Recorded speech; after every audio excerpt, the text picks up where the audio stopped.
एक जैन फकीर हुआ करते थे जिनका नाम था रिझाई। एक दिन वह एक गांव के रास्ते से गुजर रहे थे, तभी एक आदमी पीछे से आया और उन्हें लकड़ी से मारकर भागने लगा। इस भागा दौड़ी में और रिझाई को चोट पहुंचाने के चक्कर में उसके हाथ से लकड़ी छूट गई और वहीं ज़मीन पर गिर गई। रिझाई लकड़ी उठाकर उसके पीछे दौड़े और कहने लगे, मेरे भाई अपनी लकड़ी तो लेते जा। यह सब एक दुकान का मालिक देख रहा था। उसने ऐसी विचित्र बात पहले कभी ना देखी थी। दुकान के मालिक ने कहा, पागल हो गए हो क्या?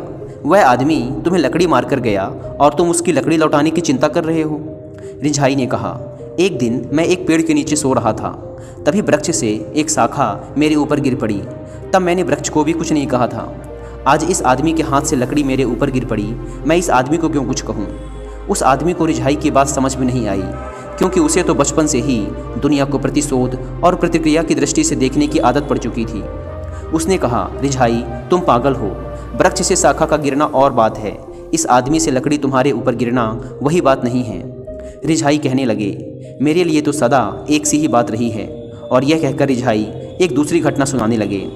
एक बार मैं एक नाव चला रहा था और एक खाली नाव नदी के बहाव के कारण आकर मेरी नाव से टकरा गई। मेरी नाव को कुछ हानि भी हुई, लेकिन मैंने उस खाली नाव को कुछ नहीं कहा। रिझाई ने अपनी कहानी आगे बढ़ाई।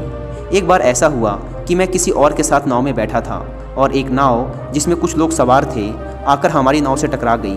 तो वह इंसान जो कि मेरी नाव चला रहा था, वह दूसरे नाव वाले को गालियाँ बकने लगा।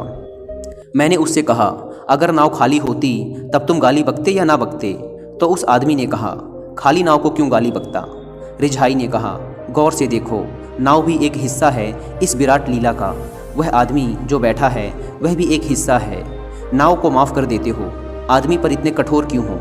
शायद वह दुकानदार भी नहीं समझा होगा उनकी बात को, क्योंकि समझने के लिए बुद्ध हो जाना पड़ता है जो अंगुलीमाल तक को माफ़ कर दे। हम में से कोई भी नहीं समझ पाता है कि माफ़ करना होता नहीं है, यह तो अंदर से आता है और एक बार घटित हो जाता है तो आप किसी पर दोष नहीं लगाते, बस माफ़ करते हैं। क्योंकि रिझाई कहते हैं कि सब उस विराट की लीला है, सब उस विराट का हिस्सा है।